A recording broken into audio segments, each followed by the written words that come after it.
Did you? But I did. I listened. I listened at the door. Do you see the things you make me do? When you're in Hollywood, crossing your limits and desiring extra is an easy thing. But some celebrities have always crossed the limits that even looked impossible for golden era superstars. In this video, we will explore actresses who had no boundaries when they had to fulfill their physical desire. You will be surprised to hear some of the well-known names who looked totally normal, but were actually freaks. Joan Crawford. Joan Crawford's reputation as a voracious lover was not simply a product of her 4 marriages, but also her countless rumored affairs with both men and women. She was believed to have slept her way to the top, a common practice among actresses looking to secure their place in the film industry. Crawford was notoriously ambitious, and her relationships were often seen as calculated moves to advance her career. She was rumored to have been involved with many of Hollywood's most powerful men, including MGM head Louis B. Mayer. Crawford's bisexuality was widely discussed behind closed doors, with rumors linking her to women like Barbara Stanwyck and Marilyn Monroe. The actress was said to be insatiable, using sex as both a tool for power and pleasure. Crawford's sexual exploits were largely overshadowed by her image as a fiercely independent, domineering woman, a combination that made her one of Hollywood's most enduring and scandalous figures. Her turbulent love life and passionate relationships led to her being labeled a sex freak by the standards of time. 2. Ava Gardner. Ava Gardner's beauty was legendary, but it was her lust for life, love, and sex that truly set her apart. Gardner's relationships were often marked by intense passion, jealousy, and sexual exploration. Her affair and later marriage to Frank Sinatra became Hollywood legend, not only because of the fiery arguments and physical altercations, but also because of the raw, sexual energy that seemed to define their relationship. Gardner herself was outspoken about her desires, once reportedly quipping, "I like my whiskey old and my men young." She famously had affairs with Spanish bullfighters during her time in Spain, reveling in the excitement and danger of these relationships. Gardner also had dalliances with figures like Howard Hughes and Ernest Hemingway, both of whom were captivated by her wild spirit and unbridled sexuality. Her insatiable appetite for adventure, love, and sex, combined with her refusal to settle down or conform to societal expectations, made her a poster child for sexual liberation in a time when such behavior was often condemned for women. 3. Lana Turner. Lana Turner's tumultuous love life was filled with scandal, but it was her affair with mobster Johnny Stompanato that cemented her as a symbol of sexual excess and danger. Stompanato, who was known for his ties to organized crime, was not only physically abusive, but also involved Turner in an intense, sexually charged relationship. Their affair became front-page news when Turner's daughter, Cheryl Crane, killed Stompanato in a fit of protection during one of his violent outbursts. This shocking incident added fuel to the fire of Turner's already scandalous image. She was also married 7 times, each relationship adding another layer to her reputation as a woman driven by passion and desire. Turner was frequently involved with younger men, and her affairs were often fodder for tabloid gossip. Turner's combination of glamour, beauty, and a tumultuous personal life filled with passion and violence made her a prime candidate for the label of a nympho in the eyes of the public, even though much of her personal struggles stem from deeper emotional issues. 4. Tallulah Bankhead. Tallulah Bankhead was one of the few Golden Age stars who openly embraced her sexual identity, both in terms of her promiscuity and her bisexuality. In an era when most stars kept their private lives closely guarded to maintain a squeaky clean public image, Bankhead flaunted her affairs and indulgences. She was known for hosting wild parties where sex and drug use were commonplace. Bankhead had numerous lovers of both genders and was unapologetic about her sexual desires. She was notorious for her sexual appetite, and Hollywood gossip columns frequently reported on her liaisons with both men and women, including actresses like Greta Garbo and Marlene Dietrich. Bankhead's daring sexual exploits, combined with her penchant for living on the edge, she famously abused alcohol and drugs, led her to be labeled as a sex freak and a nymphomaniac. In an age of repression, Bankhead stood out as a woman who refused to conform to societal norms, making her a dangerous yet fascinating figure in Hollywood. 5. Marilyn Monroe. Marilyn Monroe's sexual persona was meticulously crafted by Hollywood, but it mirrored her real-life struggles with intimacy and validation. Monroe's affair with President John F. Kennedy is one of the most famous stories of her life, symbolizing her status as both a sexual fantasy and a political liability. Her breathy voice and provocative public appearances, such as her famous Happy Birthday performance for JFK, cemented her reputation as Hollywood's ultimate sex symbol. However, Monroe's personal life was marked by a deep need for emotional connection, which she often sought through sexual relationships. Her marriages to Joe DiMaggio and Arthur Miller, and her rumored affairs with high-profile men, reflected a pattern of tumultuous, often self-destructive relationships. Monroe's sexual image was inseparable from her identity, and she often felt trapped by the very persona that made her famous. Her need for male attention and validation, paired with her beauty and vulnerability, led to her being viewed as a tragic nymphomaniac, someone whose unquenchable sexual desires were both her greatest asset and her undoing. 6. Errol Flynn. Errol Flynn was one of the most infamous sexual adventurers of Hollywood's golden age. His dashing good looks and swashbuckling roles made him a heartthrob, but it was his off-screen antics that truly earned him his reputation. Flynn's love for younger women led to multiple scandals, including his 1942 trial for statutory rape, in which 2 teenage girls accused him of sexual assault. Although he was acquitted, the trial cemented Flynn's reputation as a reckless playboy who lived life without limits. Flynn's hedonistic lifestyle included constant affairs, alcohol, and drug use, and he reportedly indulged in orgies and public sexual acts. Flynn's mansion, known as Mulholland Farm, was legendary for the wild parties he hosted, where sex, drugs, and alcohol flowed freely. Flynn's open bragging about his sexual exploits further contributed to his image as a Hollywood sex addict with seemingly insatiable desires. The phrase "in like Flynn" became a cultural shorthand for sexual success, further cementing his legacy as one of Hollywood's most notorious sexual adventurers. 7. Elizabeth Taylor. Elizabeth Taylor's love life was as iconic as her acting career. Taylor was married 8 times to 7 different men, but it was her affair with Richard Burton that truly scandalized the world. Taylor and Burton's relationship was filled with passion, jealousy, and an almost obsessive sexual connection that played out in front of the entire world.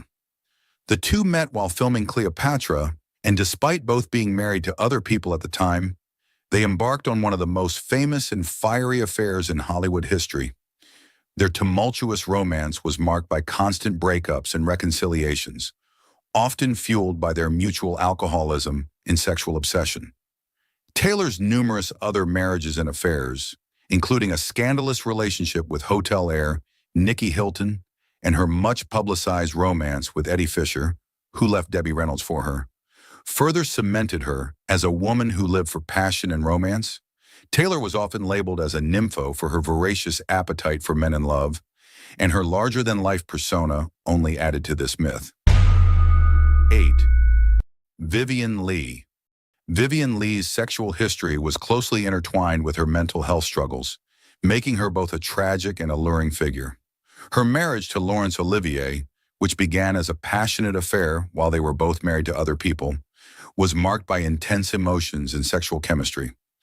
Leigh's bipolar disorder often exacerbated her behavior, leading her to engage in impulsive sexual relationships outside of her marriage. While married to Olivier, she reportedly had affairs with multiple men and women, and her manic episodes were often marked by sexual promiscuity. Leigh's mental health issues, coupled with her beauty and sexual allure, contributed to her image as a woman whose sexuality was both dangerous and uncontrollable. Despite her fragile mental state, Leigh remained one of the most desirable women in Hollywood, and her tragic love life only heightened her mythic status. 9. Hedy Lamarr. Hedy Lamarr's sexual allure was a defining feature of her career from the very beginning. Her nude scenes in the 1933 film Ecstasy were considered scandalous at the time, and Lamar quickly became known as one of Hollywood's most daring actresses. Off-screen, Lamar's personal life was filled with passion and multiple marriages. She was married 6 times, and her relationships were often fraught with drama and infidelity. Lamar was also rumored to have had numerous affairs with powerful men in Hollywood, including producer Howard Hughes, and she was known to attend wild Hollywood parties where sexual experimentation was common. Lamar's beauty and intellect, she co-invented a frequency-hopping technology that laid the foundation for modern Wi-Fi, made her a complex figure, but it was her sexuality that dominated the public's perception of her. Her multiple marriages and sexual liberation led many to label her as a sex freak in a time when women were expected to conform to more traditional roles. 10. Ingrid Bergman. Ingrid Bergman's affair with Italian director Roberto Rossellini in the late 1940s caused an international scandal that nearly ruined her career. Bergman was married at the time, and her affair with Rossellini, followed by the birth of their child out of wedlock, was considered scandalous by American standards. The U.S. Senate even denounced her as a perverted instrument of evil, reflecting the puritanical outrage her actions sparked. Despite her wholesome image on screen, Bergman's sexual liberation, in defiance of societal norms, made her a target of public condemnation. Though not as promiscuous as others on this list, Bergman's affair was seen as a brazen act of sexual defiance, and it earned her a reputation as a woman who let her sexual desires lead her, even at the cost of her career and reputation. 11. Joan Blondell. Joan Blondell was known for her sultry, street-smart characters on screen, but her personal life was equally colorful. She was married 3 times, and her relationships were often the subject of tabloid gossip. Blondell's reputation as a sexually liberated woman stemmed from her refusal to adhere to Hollywood's expectations of women. She had numerous affairs and was known to enjoy relationships with some of the industry's most powerful men. Blondell's wit and charm only added to her appeal, and her sexual independence in a male-dominated industry made her stand out. Though not as scandal-ridden as some of her peers, Blondell's open embrace of her sexuality and independence gave her a reputation as a liberated woman who lived life on her own terms. 12. Veronica Lake. Veronica Lake's life was a cautionary tale of Hollywood excess, fame, and tragedy. Lake's seductive femme fatale roles on screen mirrored her troubled personal life. She had multiple failed marriages and struggled with alcoholism, which contributed to her reputation as a difficult and self-destructive figure. Lake's sexual allure was often at the center of her public persona, and her affairs with powerful men in Hollywood were well known. Lake's life spiraled out of control as her career declined, and her sexual relationships were often seen as part of the downward spiral that eventually led to her demise.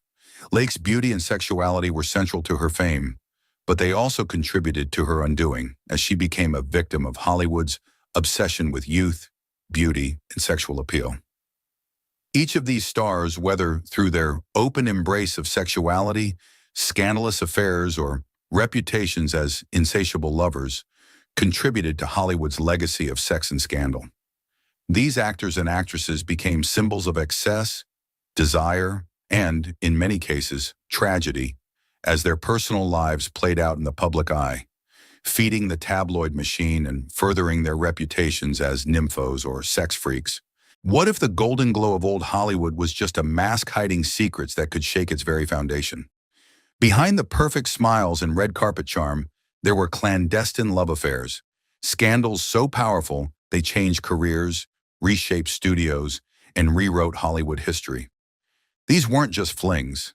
They were affairs that influenced the films you love, the stars you worship, and the rules of fame itself. This is the untold story of 22 hidden affairs that forever changed old Hollywood. Clark Gable and Loretta Young. In the late 1930s, Clark Gable was the undisputed king of Hollywood, handsome, magnetic, and riding high on the success of Gone with the Wind. But in 1935, while filming The Call of the Wild, he had a brief affair with his co-star Loretta Young, a devout Catholic and darling of the studio system. What resulted was one of the most carefully hidden secrets in Hollywood history: a child. Pregnancy out of wedlock was taboo, especially for a public figure like Young, so she disappeared from the public eye under the guise of illness. Months later, she adopted a baby girl, Judy Lewis, who looked suspiciously like Gable. The truth wouldn't emerge until decades later, long after both had passed. This affair wasn't just gossip. It forced studios to build elaborate cover-up machines. Loretta's studio helped orchestrate the fake adoption, and Gable, still married at the time, never publicly acknowledged Judy. The scandal changed how stars' personal lives were managed, giving birth to the age of Hollywood image control. Judy Lewis later revealed she grew up wondering why her ears were pinned back as a child until she saw Gable on screen and realized the truth. This hidden affair not only shaped public perception of celebrity image, but also left an emotional scar on generations. Katharine Hepburn and Spencer Tracy. They were Hollywood royalty, but their love was always in the shadows. Katharine Hepburn, fiercely independent and unapologetically herself, fell deeply in love with Spencer Tracy during the filming of Woman of the Year in 1942. But there was a catch. Tracy was a devout Catholic and married. Though he never divorced his wife, Louise Treadwell, Tracy maintained a decades-long affair with Hepburn. The two never lived together publicly, and Hepburn respected his wishes, never pushing him to leave his marriage. Instead, they worked together in 9 films, their chemistry on and off screen undeniable. Hepburn even took years off her career to care for Tracy during his declining health. Their hidden relationship changed the way audiences viewed romantic tension in cinema. The authenticity they brought to screen romances was rooted in a very real, very complicated love. But behind the scenes, it was a delicate dance, one that challenged traditional notions of morality, gender roles, and fidelity in the conservative studio system. The emotional toll was immense. Hepburn spoke about the relationship only after Tracy's death, and even then, with reverence and pain. Their story highlighted the unspoken sacrifices stars made for love and for reputation. This affair didn't just change their lives. It inspired generations of filmmakers and actors to explore deeper, more human love stories. Their private romance helped evolve Hollywood's storytelling from fairy tales to realism. Marilyn Monroe and John F. Kennedy. Few affairs have captured the public imagination like the rumored romance between Marilyn Monroe and President John F. Kennedy. In the early 1960s, Monroe was America's most iconic sex symbol, while JFK was the young, charismatic president exuding power and charm. Their affair wasn't just scandalous, it was dangerous. Monroe reportedly met Kennedy at a party hosted by Peter Lawford, JFK's brother-in-law. Their brief but intense affair became the stuff of legend, especially after Monroe's breathy rendition of "Happy Birthday, Mr. President" at Madison Square Garden in 1962. The performance, in a skin-tight dress glittering like diamonds, only fueled rumors. Behind the scenes, their relationship was complicated. Monroe was emotionally fragile, and being passed around among powerful men left her vulnerable. There were also whispers of FBI surveillance, national security concerns, and Monroe's tragic death just months after the performance. This affair blurred the lines between celebrity and politics. Monroe's link to JFK, and possibly even his brother Robert, shook the Kennedy administration and raised uncomfortable questions about the influence of Hollywood on Washington. After her death, conspiracy theories exploded, many tying it to her relationships with the Kennedys. More than just a fling, this hidden affair marked the moment when politics and pop culture fully collided. It changed how the media covered both celebrities and politicians, turning personal indiscretions into public obsessions. Lana Turner and Johnny Stompanato. Lana Turner was the ultimate screen siren, glamorous, fiery, and vulnerable. But her affair with gangster Johnny Stompanato plunged her into one of Hollywood's darkest scandals. Stompanato, a known enforcer for mob boss Mickey Cohen, began dating Turner in the late 1950s. Their relationship was intensely passionate, but riddled with violence and jealousy. Friends and colleagues warned Turner about Stompanato's dangerous past, but she was drawn to his dark charisma. It all came to a head on April 4, 1958. During a violent argument between the couple at Turner's Beverly Hills home, her 14-year-old daughter, Cheryl Crane, stabbed Stompanato to death, reportedly defending her mother. The case went to court and became a national sensation. The media speculated wildly. Was it really self-defense? Was Turner covering for herself? Despite the sensational headlines, the killing was ruled a justifiable homicide.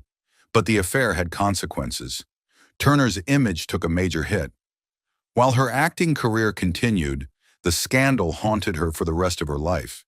More importantly, it shattered the illusion that glamour and fame could protect anyone from violence and tragedy. The Turner Stompanato saga revealed the underbelly of Hollywood's star system, the vulnerability of women behind closed doors, and the danger that could come from falling for the wrong man in a world that only cared about appearances. Greta Garbo and Mercedes Acosta. Greta Garbo, the silent screen goddess known for her haunting beauty and enigmatic personality, once famously said, "I want to be alone." But behind her famously reclusive persona, Garbo is believed to have shared a deeply personal, possibly romantic connection with writer and socialite Mercedes Acosta. Acosta was openly bisexual in a time when such openness was dangerous. She moved in elite circles and was known for her relationships with famous women. Garbo and Acosta met in the 1930s, and what followed was a decades-long companionship marked by passionate letters, sudden silences, and emotional turbulence. While neither publicly confirmed a romantic relationship, the surviving letters between them revealed deep intimacy, jealousy, and emotional longing.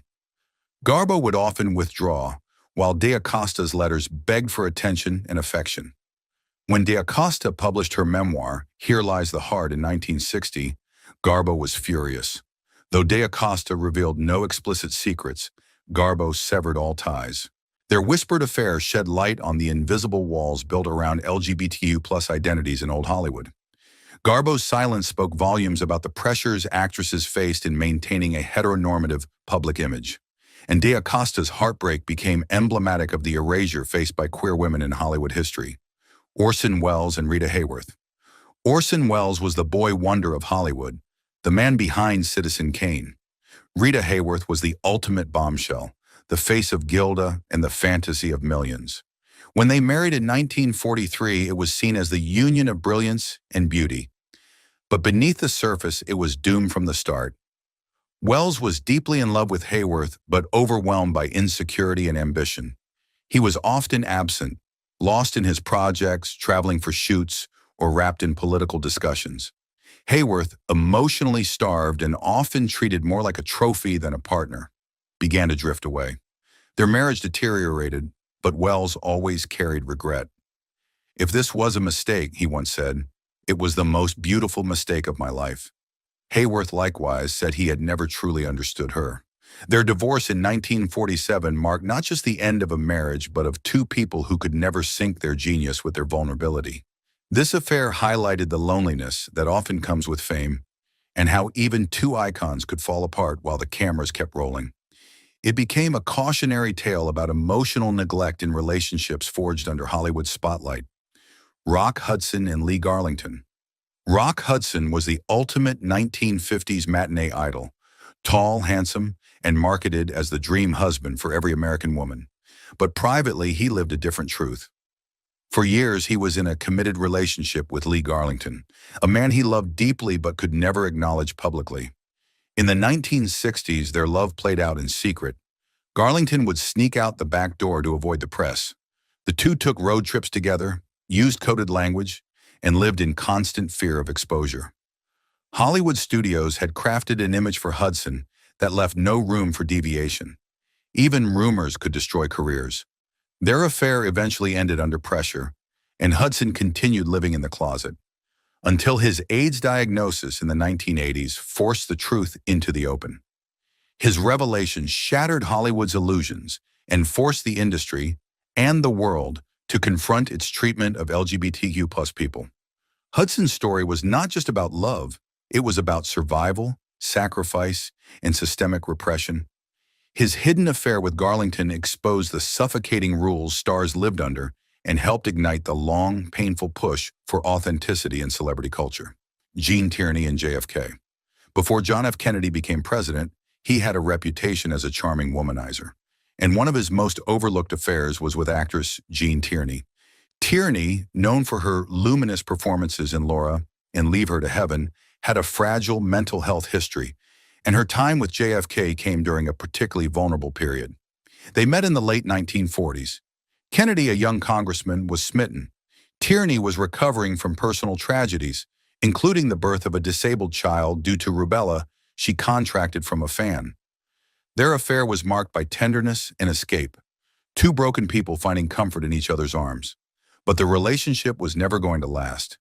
Kennedy's political ambitions clashed with Tierney's private struggles. Ultimately, he moved on, and she sank deeper into depression, eventually receiving shock therapy.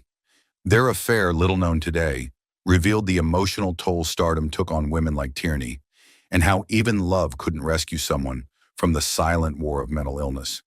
It also showed how the future president was already navigating complex double lives, balancing charm, image, and personal choices.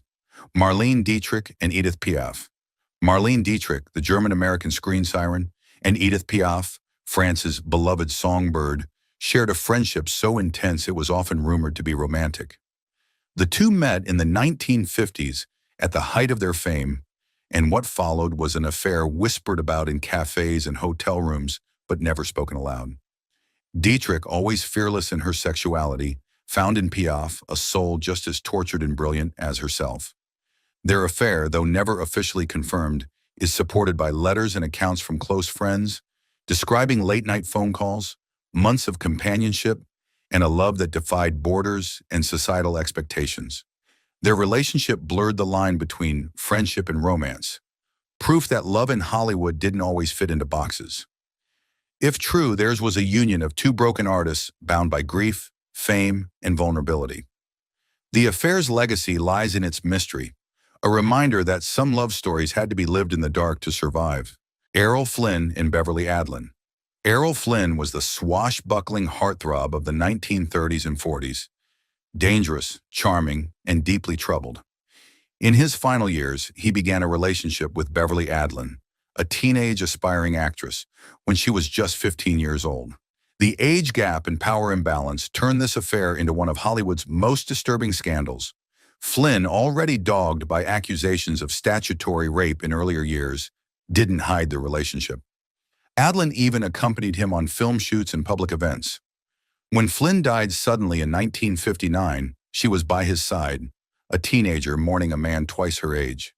The affair triggered national outrage and sparked debates over exploitation, child protection, and Hollywood's predatory behavior. Adlin's mother published a tell-all, which only further sensationalized the tragedy. This dark chapter cracked the golden illusion of stardom, revealing how fame could be used to mask abuse. It served as an early, harrowing precursor to modern conversations about power, consent, and the accountability of celebrity men. Laurence Olivier and Vivien Leigh. When Laurence Olivier and Vivien Leigh fell in love, it was fire and fury. They were both married to other people when their affair began in the late 1930s, but their connection was undeniable. Two of the greatest actors of their time, both tempestuous, brilliant, and consumed by their craft. They eventually married in 1940 after divorcing their respective partners, but their passion came with a price. Leigh suffered from bipolar disorder, and as her condition worsened, their once electric love became painful and tragic. Olivier, though devoted, often couldn't handle her manic episodes and emotional spirals. Their affair-turned-marriage deeply influenced their performances, especially in That Hamilton Woman and Caesar and Cleopatra. But behind the curtain, they were unraveling. Leigh had public breakdowns and extramarital affairs. Olivier, emotionally exhausted, began seeking stability elsewhere. Their relationship eventually ended in divorce in 1960, but both spoke fondly, if sadly, of each other afterward. This affair showed how love and genius can collide with mental illness, and how even the most iconic couples couldn't withstand the unrelenting glare of fame and personal demons. Their union remains a haunting chapter in Hollywood history, symbolizing the tragic cost of brilliance and the fragility of human connection. Dorothy Dandridge and Otto Preminger. Dorothy Dandridge was the first African-American woman nominated for a Best Actress Oscar. Otto Preminger was a powerful white Austrian director known for pushing boundaries. Their affair in the 1950s was as groundbreaking as it was doomed. They met while filming Carmen Jones, and a passionate relationship blossomed. But interracial relationships were taboo, even dangerous in Jim Crow America. Dandridge, already facing industry racism, was warned that being seen with Preminger would ruin her career. Despite this, they remained together for several years. Preminger promised to marry her, but never did. In the end, he married someone else. Dandridge was devastated. This affair wasn't just personal, it was political. Dandridge bore the full weight of systemic racism while being denied the love and stability she craved. Hollywood had room for her talent, but not her truth. After the breakup, her career faltered, and her life spiraled downward until her tragic death at 42. Their hidden romance exposed how old Hollywood enforced both racial and gender boundaries with brutal efficiency, and how Black actresses often paid the highest price for breaking the mold. Bette Davis and William Wyler. Bette Davis was the undisputed queen of intensity. William Wyler, one of Hollywood's most respected directors, brought out the best in her. When they worked together on Jezebel in 1938, sparks flew on and off the screen. Their affair was brief, turbulent, and deeply passionate. Davis later called Wyler the love of her life, but their personalities clashed. Davis was fiery and dominant, Wyler equally stubborn. The relationship couldn't last, but the creative energy it produced was undeniable. Davis won her second Oscar for Jezebel, and their affair became a symbol of the complex bond between muse and creator.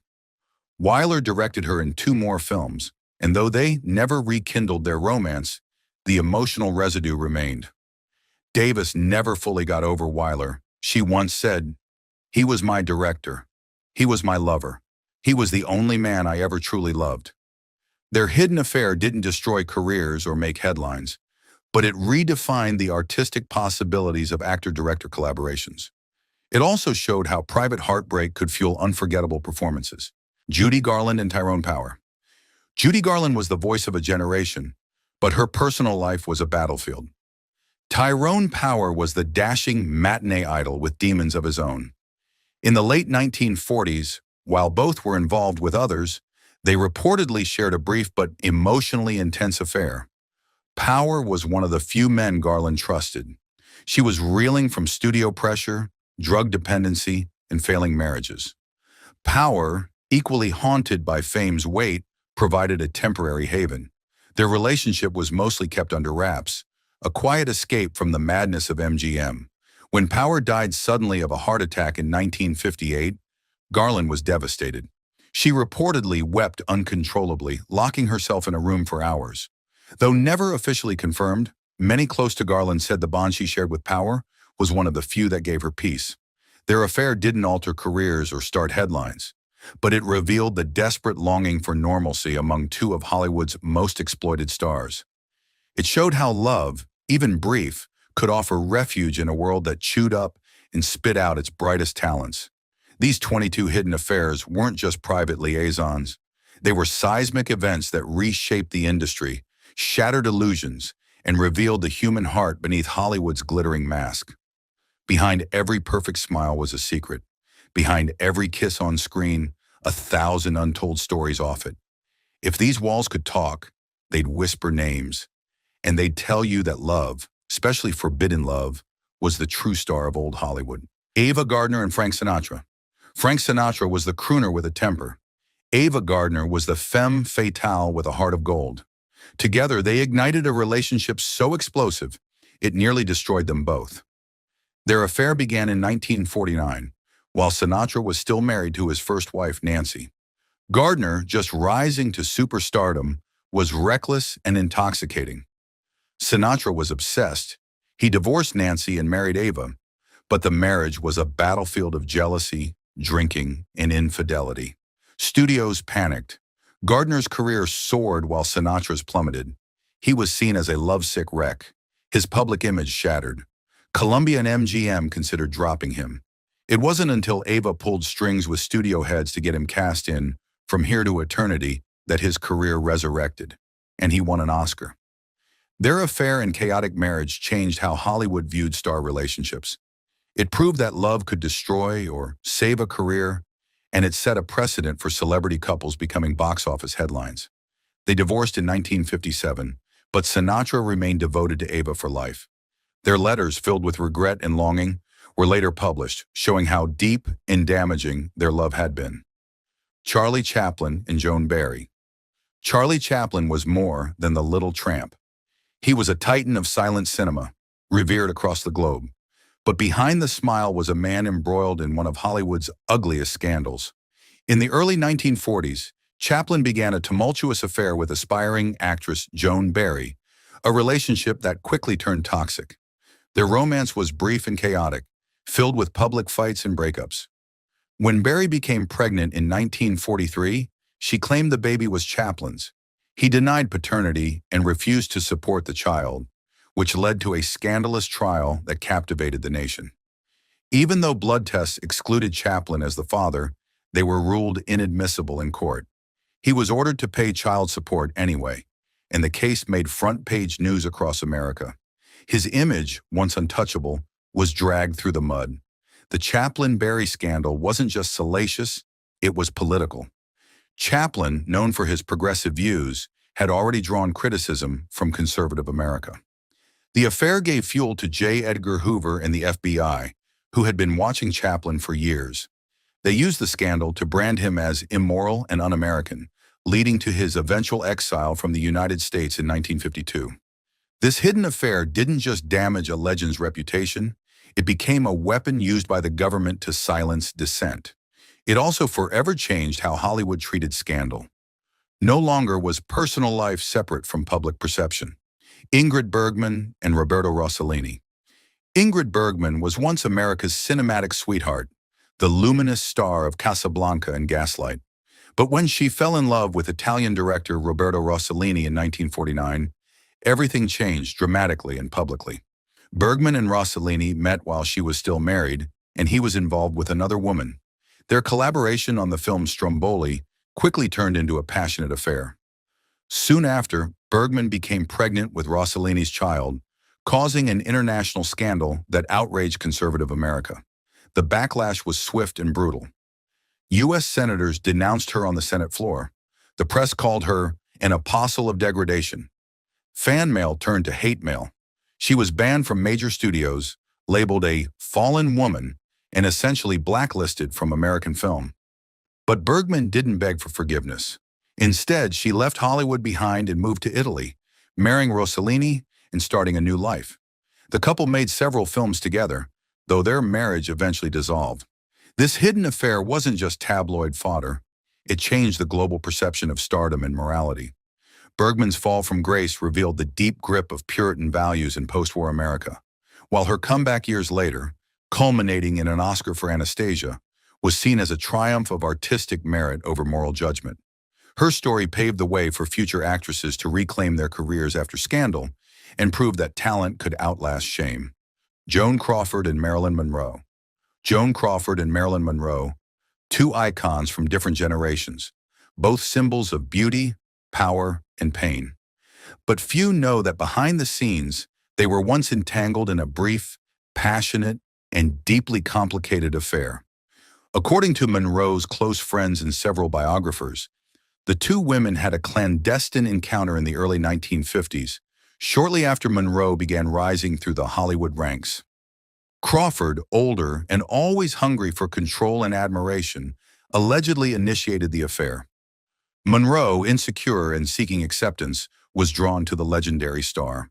Their secret rendezvous reportedly took place in Crawford's lavish mansion, but when Monroe refused to continue the affair, Crawford felt publicly rejected. She later spoke negatively about Monroe to the press and allegedly tried to block her from roles behind the scenes. This affair was more than just a whisper in the dark. It symbolized the clash between old Hollywood royalty and the new wave of vulnerability that Monroe represented. Crawford, the image of perfection and poise, couldn't tolerate being emotionally snubbed by someone she saw as a protege. Though not officially confirmed, the story has persisted in Hollywood lore, and its implications are profound. It highlights the unspoken power struggles, hidden desires, and deep insecurities of old Hollywood's leading women. And it subtly exposed the industry's silent homophobia, as even rumors of same-sex affairs could be career-ending. The Crawford-Monroe affair reminds us that in Hollywood, secrets weren't just private, they were currency, and sometimes weapons. Howard Hughes and Jean Peters. Howard Hughes was the eccentric billionaire who flew planes, made movies, and romanced some of the most beautiful women in Hollywood. But his most secretive and life-altering affair was with Jean Peters, an underrated actress who eventually became his wife in one of Hollywood's most mysterious unions. Their affair began in the late 1940s when Hughes was still dating the likes of Ava Gardner and Katharine Hepburn. Peters was different, quiet, intelligent, and uninterested in fame. Hughes became obsessed. He pursued her for years, using private detectives to track her every move. They finally married in 1957, and almost overnight, Jean Peters disappeared from public life. Hughes, already becoming more reclusive, pulled her into his shadowy world. She gave up acting entirely, living in isolation for years, rarely seen in public. What makes this affair so chilling is how it foreshadowed Hughes's eventual descent into paranoia and madness. Jean, once a rising star, became a ghost in Hollywood, and their strange, controlling relationship forced the industry to reckon with the consequences of wealth, power, and obsession. After their divorce in 1971, Peters never publicly spoke about the details of their relationship. The silence only deepened the mystery and showed how even the most powerful women in Hollywood could be swallowed whole by the men who controlled it. Elizabeth Taylor and Eddie Fisher. Elizabeth Taylor was no stranger to scandal, but when she began an affair with Eddie Fisher, her best friend's husband, the nation was stunned. Debbie Reynolds and Eddie Fisher were America's wholesome couple, and Taylor was the grieving widow of Fisher's best friend, Mike Todd, who had tragically died in a plane crash in 1958. Fisher had been by Taylor's side during her mourning, but sympathy soon turned to seduction. Their affair, explosive and very public, tore apart the idyllic image of Hollywood's golden couple. Fisher left Reynolds and married Taylor in 1959, a decision that caused a media firestorm. Reynolds, heartbroken but composed, refused to engage in a public feud. But behind closed doors, the betrayal cut deep. Studios were in crisis mode. Public boycotts of Taylor's films were threatened. Fisher's music career nosedived. Even the Vatican condemned Taylor as a homewrecker, a label that paradoxically made her even more magnetic to the public. This wasn't just a love triangle. It was a pivotal moment when private affairs became public entertainment. The media frenzy around the affair foreshadowed the modern celebrity gossip machine, turning personal drama into headline gold. Eventually, Taylor left Fisher for Richard Burton, but the shock waves from her betrayal of Reynolds transformed how Hollywood handled public perception, reputation management, and moral judgment. James Dean and Pier Angeli. James Dean was the brooding rebel of the 1950s, the face of teenage angst and misunderstood youth. Pier Angeli was the radiant Italian actress being groomed for stardom by MGM. Together, they shared a short but emotionally intense romance, one that was ended not by their hearts, but by studio pressure and cultural divide. Their affair began in 1954 when Dean and Angeli met on a studio lot. Despite differences in background, Dean was a Midwestern loner, Angeli a devout Catholic. Something clicked.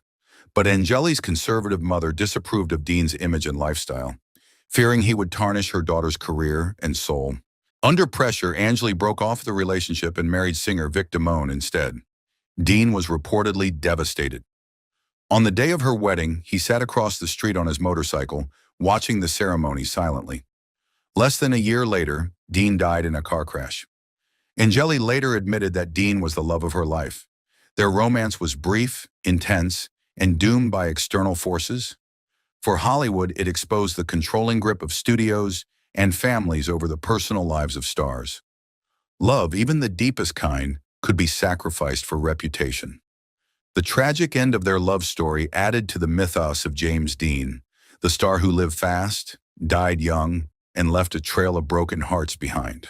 And it served as a haunting reminder of the price paid when real emotion collided with studio contracts and cultural conservatism. Barbara Stanwyck and Robert Taylor. Barbara Stanwyck, one of the most powerful actresses of the 1930s and 40s, was paired with rising MGM heartthrob Robert Taylor in what many insiders believe was a studio marriage. The rumor mill claimed MGM arranged the union to boost Taylor's reputation and tame his rumored bisexuality. But what began as a publicity move may have evolved into something surprisingly genuine and ultimately tragic. Stanwyck, 30, and Taylor, 24, married in 1939. Though the relationship seemed loving on the surface, there were signs of imbalance from the beginning. Taylor was a gentle, passive man, constantly overwhelmed by Stanwyck's intensity and dominance. She managed his career and lifestyle with military precision, but over time, Taylor began to feel stifled. Behind closed doors, both reportedly had affairs, Stanwyck with women and Taylor with men and women. Yet their public image remained pristine, a testament to the power of studio media control. As cracks began to show, the two quietly separated and eventually divorced in 1951. What made this affair, or rather this complicated marriage, so impactful was the way it revealed Hollywood's obsession with controlling identity. Whether their marriage began as a PR strategy or not, it grew into a real relationship with very real heartbreak. Stanwyck was reportedly devastated by the split and never remarried.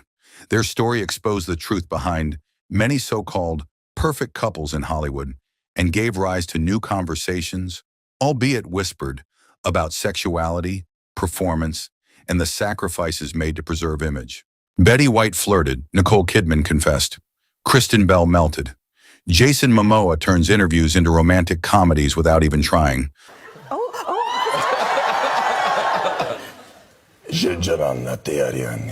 While others pose for charm, he lives it. Let us look at the unfiltered moments where women could not hide their admiration, excitement, and full-on thirst for the man behind Aquaman. She was clearly impressed. During the chat, Jason mentioned he was from Iowa. The interviewer looked surprised and found it funny that someone like him came from a small town. She joked about what they must be eating there to grow so strong. Isn't that crazy? Wow, what are they feeding you guys out there? For to get that height, the Corn, jaw, baby. and the face? Wow, so Jason laughed and gave a playful answer. They both enjoyed the moment. She kept smiling and leaned in with interest. Then she talked about how people usually think he is from Hawaii because of how he looks. it's always like, oh, Jason from Hawaii, and She said learning he was from Iowa made him even more attractive. It was clear she liked both his charm and his background. I guess maybe they want to kind of make you more exotic than you really are. Iowa, that is hot. It's the best piece of news I've gotten in Comic-Con. So. Betty was loving it. During an episode of Talk Show of Conan O'Brien, Betty White and Jason Momoa were seated together on the couch, chatting with Conan in front of a live audience. Right when the magazine photo of Jason was shown, Betty looked surprised. She made a playful sound and smiled wide. The whole audience laughed. Arms like this. Whoa. Fantastic. Cover. Conan asked her jokingly if she was okay. Without missing a beat, Betty gave a funny and flirty answer. She smiled and said she was getting better. That one line made the whole room laugh. Jason, Conan, and the audience could not stop laughing. It was a short reply, but it showed her playful side. Are you okay, Betty? I'm getting better. Later in the chat, Jason held hand of Betty for a moment. Her face lit up right away. She looked down at their hands, then up at him, smiling wide. She seemed both happy and a little shy. Her expression showed she was loving the attention. It was a sweet and simple moment, but it clearly meant a lot to her. Sarah was totally into it. Right after some playful talk, Jason turned towards Sarah Millican. She looked excited and leaned in, hoping he would speak Dothraki. Instead, he gently took her hand. Her eyes opened wide with surprise. She looked down at their hands, then back at his face. Her smile grew fast. She laughed, clearly happy and a little flustered. She clapped her hands quickly and shifted in her seat, trying to stay calm. For the ladies. Okay. Then she joked to Hugh Grant sitting nearby, saying sorry for ignoring him.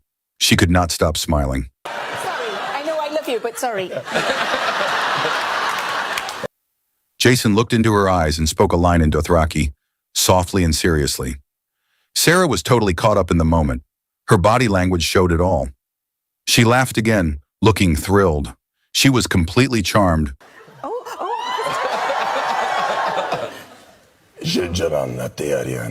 starstruck by a touch. During a fun talk show chat, Jason Momoa spoke kindly about Kristen Bell, saying she stayed cool even as a fan. While talking, he gently touched her shoulder. The moment was light, but her reaction said it all. She was had no idea that you were a huge fan. That's Thanks. beautiful. That's an honor. Kristen froze for a second, eyes wide, then smiled big and looked away, clearly flustered. She tried to stay calm, but her face showed pure joy. That small touch from Momoa totally made her melt. God. Nicole Kidman could not wait to hold him. During a light moment on a talk show, Nicole Kidman brought up her part in Aquaman. She played the role of the mother of superhero. While talking about it, she smiled and shared her real reason for saying yes to the role. You know, I got to wear a great suit and a crown and... That must be, yeah, that's quite a difference from Destroyer. She joked that she just wanted to hold Jason Momoa.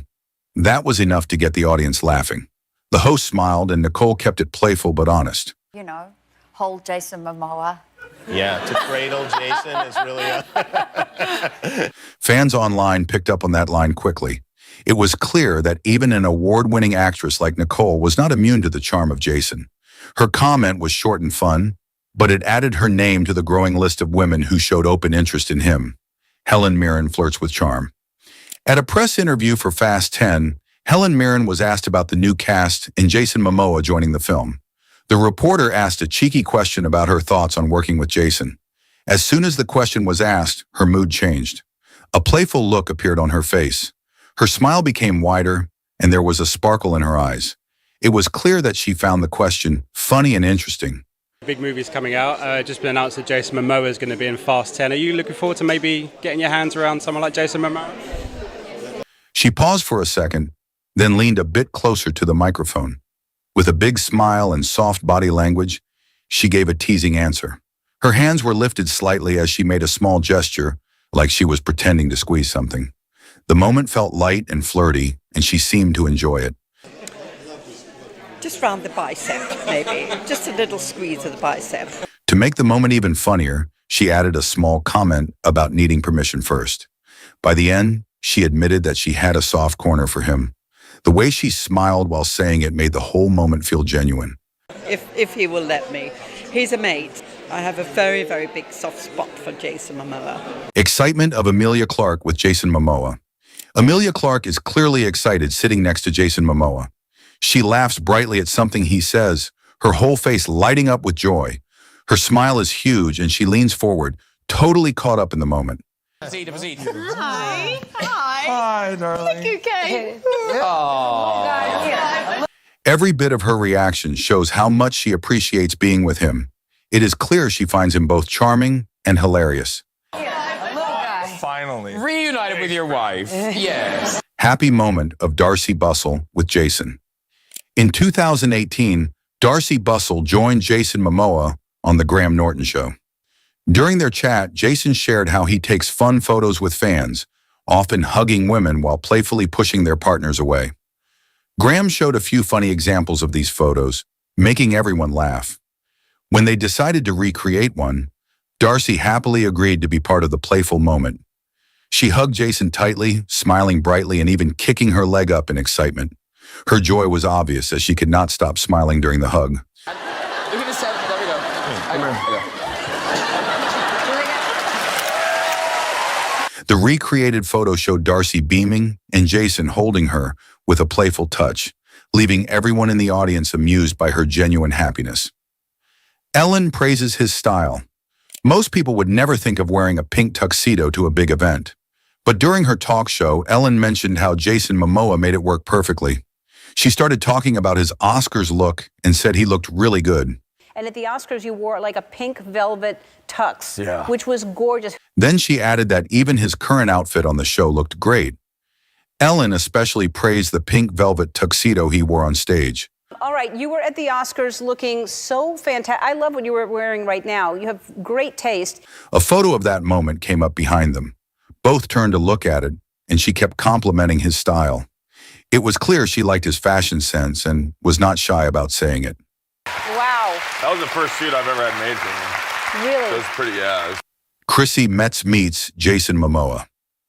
While speaking to a reporter, Chrissy Metz was asked about the best-looking celebrity she had ever met. She paused for a second, best-looking celebrity you've ever met, then smiled and acted like the memory hit her hard. She playfully said it needed some thought, then quickly named Jason Momoa with big excitement. Okay, guys. Oh, Jason Momoa. She began explaining how she once saw him at a Hawaiian barbecue place in Santa Monica. Without holding back, she walked right up to him. She told him honestly that he was the most handsome man she had ever seen. And I was like, hi, I just have to tell you, I think you're the most handsome man I've ever seen in my life. She laughed while saying she had kind of rushed him, but Jason Momoa reacted kindly and thanked her. He looked surprised but stayed sweet. She placed a hand on her chest, like she could still feel that moment. Even now, she looked like she was still thrilled about it. The interviewer cheered for Jason, and Chrissy strongly agreed, smiling the whole time. He was like, really? Thank you. Couldn't be nicer. So, yeah. Camila goes wild for Jason. When Camila Cabello walked on set, her excitement was hard to miss. She had just finished performing, but the real surprise for her was seeing Jason Momoa sitting on the couch. She smiled big, walked over, and greeted all the guests. But when she got to Jason, her voice changed a little as she said his name with extra excitement. Oh, hello. You know Amelia, Jason, and Regina. While talking about being a huge Game of Thrones fan, she kept looking at him. It was clear she was happy to be near him. Ross Noble made a humorous remark about the coat belonging to Jason, and Camila promptly reached out to touch it. Would you like to stroke Jason Momoa's coat? She even referred to it as the Khal Drogo coat and leaned her head against the shoulder of Ross while laughing. Jason found the situation amusing and smiled throughout.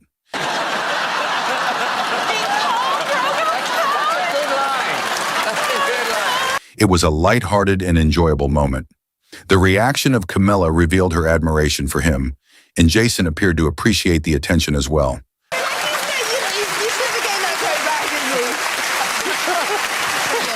Trisha filming Jason without permission.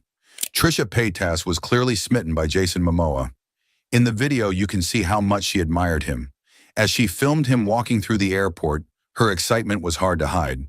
Trisha could not stop talking about how attractive he was. She repeatedly commented on his appearance while following him around. She even confessed it was kind of creepy, but dismissed it, saying it did not matter because people often did the same to her. It was clear that Trisha had a strong interest in Jason.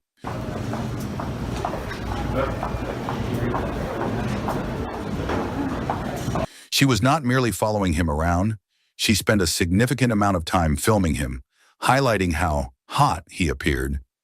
She even showed a hint of embarrassment, but could not restrain herself. Her behavior suggested she was admiring him intensely, trying to capture every angle of him on camera. Trisha also joked that she did not want to request a picture with him because she felt she looked crazy. However, this did not stop her from secretly recording him.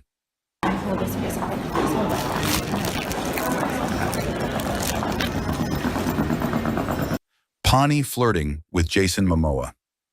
The atmosphere is full of excitement as Pani gets her moment with Jason Momoa. She is already smiling brightly as she grabs the mic, eager to talk to him.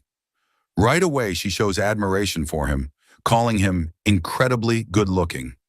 Her voice is full of excitement, and the crowd starts cheering. Good looking. Isn't he good looking? He's so hot. Pani even turns to the audience, asking if they agree with her. Her energy is contagious as Jason laughs, trying to cover his face with his beanie from the attention.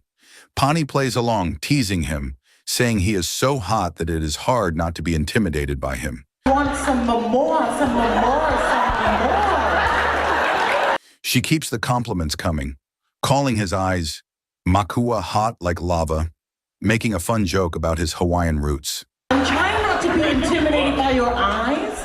Makua hot like lava. As she keeps joking and making the audience laugh, Jason is clearly amused. He even jokingly calls for his wife on the phone, but Pani playfully responds, saying his wife should stay home. Someone get my wife on the phone and let her talk to her. No, let your wife stay at home. Oh my. It is clear that Pani is having the time of her life, giving Jason all kinds of compliments and funny lines while he enjoys every moment of it. Their playful back and forth only adds to the chemistry between them. That was pure flirty gold. Flirty moment at Oscar's party. At the Oscars after party, Kate Beckinsale could not hide her excitement as Jason Momoa made a sweet, flirtatious gesture. The Aquaman star gave her his jacket to keep warm, and she smiled widely, clearly enjoying the attention. With every moment they spent together, her laughter filled the air, and her eyes shone with admiration. She blushed as he leaned in closer, placing his arm around her. They looked so comfortable with each other, sharing playful, flirty vibes. She was clearly smitten, having a great time while charm of Jason worked its magic. Fire emoji says it all. Scrolling through the comments on a celebrity post can be fun, but sometimes one message stands out. While he was promoting his show, Jason posted a short update. His message was about the final chapter of the show and ended with a warm word, aloha. Right below that, Isa dropped her flirty reply. She simply wrote, wow, and added 2 fire emojis. It may not sound like much, but the tone said plenty. Fans noticed the message quickly. Her comment looked like more than just support for the show. It felt like she was very impressed by Jason himself. That one-line comment with fire emojis said a lot. It showed how much attention Jason was getting from women after his breakup. Let us know your thoughts and suggest the next celeb to feature. Make sure to hit subscribe before you go. Have you ever watched a film and noticed something out of place? Like a prop that shouldn't be there or something changing in the background? These mistakes happen more often than you might think, and some of them stay in the movie for everyone to see. Star Wars. In the famous 1977 movie Star Wars, A New Hope, a group of stormtroopers walked into a room on the Death Star. As they enter through a big door, one stormtrooper accidentally bumps his head on the top of the doorframe. The mistake was real. Take over. The actor inside the stormtrooper costume, Laurie Good, later said that he wasn't feeling well that day. He also said that the costume was very hard to see through, so he didn't notice the low door and hit his head. Even though it was a mistake, the director George Lucas decided to keep it in the final movie. He probably thought it looked funny or didn't really hurt the scene. People loved it so much that in later versions of the movie, they even added a sound effect to make it more obvious and funny. Pretty Woman, 1990. In the romantic comedy Pretty Woman, there's a scene where Julia Roberts' character is having breakfast with Edward, played by Richard Gere. Vivian is seen eating a croissant during their conversation. But in the very next shot, without any explanation, the croissant has suddenly turned into a pancake. This is a classic example of a continuity error in movies. Scenes are often shot many times from different angles, and small details like food can change between takes. In this case, the breakfast food changed, but no one noticed during editing. Even though it's a clear mistake, the scene was left in the final cut because the focus was more on the actors and their emotions rather than the food. The filmmakers didn't think it would ruin the scene, and they were right. Most people didn't notice until years later. Gone in 60 Seconds, 2000. In the action-packed movie Gone in 60 Seconds, there's a famous car chase scene where Nicolas Cage's character is driving a Mustang called Eleanor. During this intense moment, he speeds through the city, dodging cops and obstacles. In one shot, Memphis smashes the car into a wall. You clearly see the driver's side mirror break off and the car door get badly damaged. But here's where the mistake happens.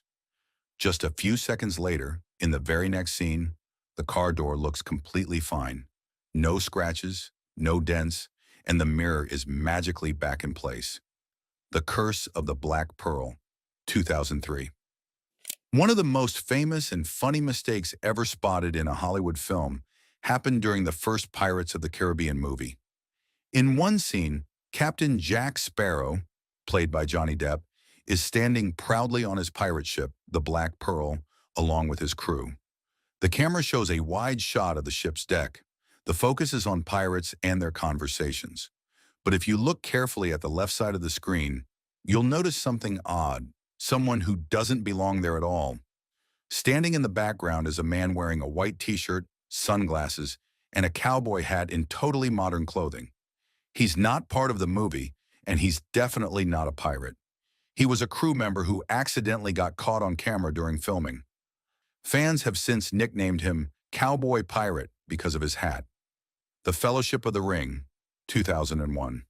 In The Lord of the Rings, The Fellowship of the Ring, 2001, there's a charming and funny moment early in the film that fans still love. It happens when Gandalf the Grey, played by Sir Ian McKellen, visits his old friend Bilbo Baggins at his home in Bag End. Since Bag End is a hobbit house, everything inside it is made for much smaller people. The ceilings are low, the furniture is small, and the doors are short. As Gandalf walks around the house, he's clearly too tall for the space. While he's moving through the narrow hallway, he suddenly bangs his head on a wooden beam. This wasn't planned in the script. Ian McKellen actually accidentally hit his head during the filming. But instead of breaking character or asking for another take, he kept going. He made it seem natural. Tea, thank you. Director Peter Jackson liked it so much that he decided to keep it in the final cut of the movie. The Two Towers.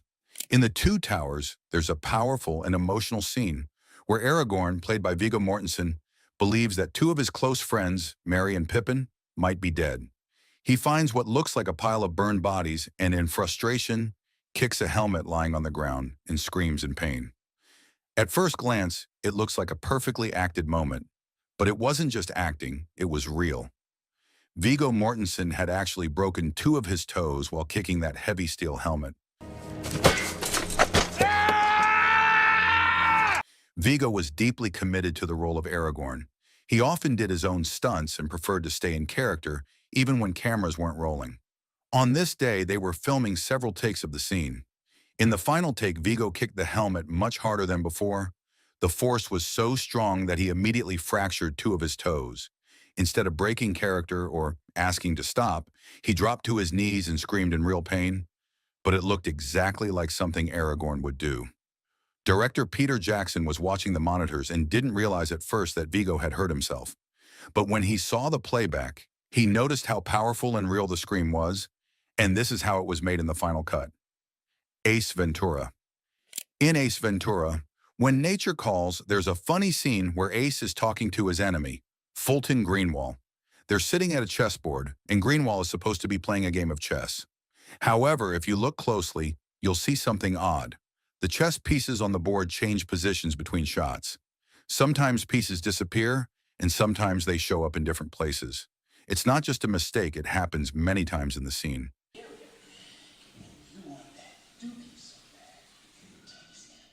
In this case, the chess pieces were probably moved around by the actors or crew during the filming.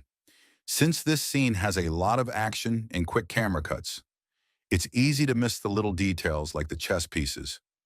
Even though it was an obvious mistake, the filmmakers didn't fix it. One reason could be that the chess mistake wasn't very important to the story. Django Unchained. During a dramatic dinner scene in Django Unchained, Leonardo DiCaprio's character Calvin Candy slams his hand on the table while delivering an intense monologue. In that moment, DiCaprio accidentally smashed a glass and seriously cut his hand, but he didn't break character. Lay your palms flat on that tabletop. If you lift those palms off that turtle shell tabletop, Mr. Pooch is gonna let loose. Instead of stopping, he kept acting, his hand dripping with real blood. He even used the blood in the scene, wiping it on actress Kerry Washington's face, which was not scripted. Everyone on set was shocked, but because he stayed in character so perfectly, director Quentin Tarantino chose to keep the scene in the final film. Midnight Cowboy, 1969. In one of the most memorable scenes from Midnight Cowboy, Dustin Hoffman's character, Ratso Risso, and Jon Voight's character are walking across a New York City street. Suddenly, a real taxi almost hits them. This wasn't part of the script at all. Without breaking character, Hoffman slams his hand on the cab's hood and yells, "I'm walking here!" I'm walking here! I'm walking here! Up yours, you son of a bitch! His reaction was totally improvised, and the line became one of the most iconic in movie history. The moment was so real, and Hoffman stayed perfectly in character. Director John Schlesinger loved how authentic it felt, especially in a movie about gritty New York street life. Instead of reshooting, they kept that raw, unscripted take in the final film. The line, "I'm walking here," became instantly famous. Titanic. The sketching scene is one of the most memorable moments in Titanic, where Jack draws Rose in the nude, wearing only the Heart of the Ocean necklace. However, what many people may not know is that a small, unintentional slip of the tongue ended up making the scene even more memorable. In the moment leading up to the sketching, Jack instructs Rose to lie on the couch. But in an unexpected turn, Leonardo DiCaprio says, "Lie on that bed, couch." It was a complete accident, a simple mistake, but what happened next was interesting. Over on the bed, the couch. Director James Cameron, instead of calling cut and redoing the line, decided to keep the mistake in the film. He felt that the slip-up added a layer of nervousness to Jack's character and helped build the chemistry between him and Rose. Harry Potter. One of the biggest mistakes in the Harry Potter movies is how Hermione Granger's hair changes from film to film. In the books, J.K. Rowling clearly described Hermione as having big, bushy hair. But in the movies, her hairstyle keeps changing. It's a detail many fans noticed right away. In the first movie, Harry Potter and the Sorcerer's Stone, Hermione's hair is frizzy and thick, just like in the books. It looks very natural and gives the feeling that she's a little girl who doesn't care too much about how she looks. Emma Watson, who played Hermione, wore her hair wild and curly, which fit her character well. But in the second film, Chamber of Secrets, Hermione's hair looks more styled. It's still curly, but not as bushy as before. By the time we reach The Prisoner of Azkaban, her hair is smoother and shoulder length. From this point, the hair starts to change a lot. In The Goblet of Fire, at the Yule Ball scene, her hair is done up in a fancy style that looks very grown up and pretty. Many fans love that look, but some also felt it was too far from the bushy hair described in the books. In the later movies like The Half-Blood Prince and Deathly Hallows, Hermione's hair becomes even straighter and lighter in color. This is a big change from the original look. Some fans think this change shows her growing up, while others believe it was a mistake not to keep the original hair consistent. The Star Wars A New Hope. In Star Wars A New Hope, there's an easily noticeable mistake involving a lightsaber. This error occurred during one of the scenes where Luke Skywalker is wielding his lightsaber. In this particular scene, Luke is practicing with his lightsaber while Obi-Wan Kenobi is nearby, guiding him on how to use it. Luke's lightsaber, which is famously blue in the movie, has a noticeable issue. The color of the lightsaber changes during the filming of the scene, and it turns green. At one point, as Luke swings his lightsaber around in training, the blade changes from blue to green. This mistake was caused by a production issue where the prop used for the lightsaber was lit differently during filming, causing the color to appear differently on camera. The filmmakers didn't notice the color shift until later in the production process, so the mistake ended up in the final cut of the movie. American Sniper. In the 2014 war drama American Sniper, directed by Clint Eastwood and starring Bradley Cooper, there's a scene that got a lot of attention, not because of the acting or the story, but because of a very mistake involving a baby. In the scene, Chris Kyle, played by Bradley Cooper, is at home with his wife, played by Sienna Miller.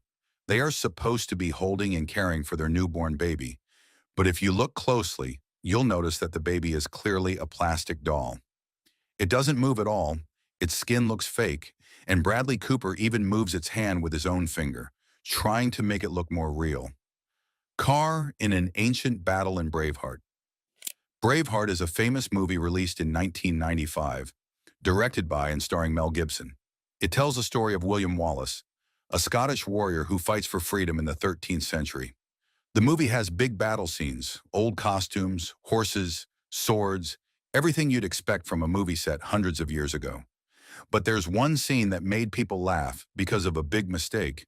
There was a modern-day car spotted in the background. In one of the epic battle scenes, while horses are charging and warriors are fighting with swords, if you look carefully in the background, you'll see a white car moving behind the army, a modern car. That's not something you'd ever expect to see in the year 1297. Most likely it was a mistake during filming. The car was probably from someone on the crew, maybe parked too close to the filming location. Or it could have been far in the background and they didn't notice it when they were filming. It's also possible they didn't catch it during editing. North by Northwest mistake. North by Northwest is a classic thriller movie directed by Alfred Hitchcock in 1959. It stars Cary Grant and is full of mystery, spies, and action. But one scene in the movie has a mistake that fans still talk about today. In a scene that takes place inside a cafeteria, the characters are about to get into a dramatic moment. A woman is about to fire a gun at Cary Grant's character. Of course, in real life, no one around her would know a gun is about to go off. It's meant to be a surprise for the people nearby and for the audience too. But here's where the mistake happens. There's a little boy extra in the background, and he covers his ears a few seconds before the gunshot happens. This is something he should not have known was coming, but clearly, the boy had been told during rehearsals that a loud noise was about to happen. He didn't wait for the actress to actually shoot. Instead, he instinctively plugs his ears early, giving away the surprise. Game of Thrones. In Season 8, Episode 4 of Game of Thrones, there was a big mistake that made everyone laugh and talk online. During a fancy dinner scene at Winterfell, after the big battle with the Night King, all the main characters were celebrating. They were sitting around long wooden tables, eating and drinking. Everything looked like it belonged to an old fantasy world. Candles, wooden mugs, metal cups, fur clothing. But suddenly you will see a Starbucks coffee cup on the table in front of Daenerys Targaryen. In a world with dragons, swords, and castles, a coffee cup from our world showed up in the middle of the shot. It stayed there for a full scene before the camera angle changed. Fans noticed the cup quickly after the episode aired and posted screenshots all over the internet. People made jokes like, "Did Daenerys order a vanilla latte before battle?" And Starbucks has finally come to Westeros. The show creators said it was a mistake. They didn't notice it during filming or editing. Later, HBO edited the episode and removed the cup from future versions. So if you watch it now on streaming, the cup is gone. But we got it for you. The Mandalorian. If you're watching The Mandalorian Season 2, Episode 4, The Siege, closely, you might spot a funny little mistake that we noticed. In one scene, Mando, Din Djarin, Greef Karga, and Cara Dune are in the middle of a tense action moment inside an old Imperial base. The camera shows them moving through a hallway during a shootout. But if you look carefully at the left side of the screen during one of the wide shots, you'll notice something odd. A man wearing jeans and a t-shirt is partly visible, just standing there in the background. He's clearly not part of the Star Wars galaxy. There are no robes, helmets, or space gear, just regular blue jeans and a gray shirt. He looks like a crew member who accidentally stepped into the shot while they were filming. This mistake went viral, and fans nicknamed him Jeans Guy. Memes were everywhere, and many people joked that he should be added as a new Star Wars character, Harry Potter. In Harry Potter and the Philosopher's Stone, there's a mistake involving Hermione's bag. In the movie, Hermione carries a small leather bag, which she uses to store important items like magical supplies. This bag is very important because she keeps using it throughout the movie, but if you watch carefully, you will see something strange. In one scene, Hermione is holding the bag, but in the very next shot, it disappears from her hand, and she's not holding it anymore. It looks like she had the bag one moment, and then suddenly it's gone in the next frame. It probably happened because of a change in the camera angle or a mistake during editing. Since Hermione's bag is an important part of the story, this mistake stands out a little more.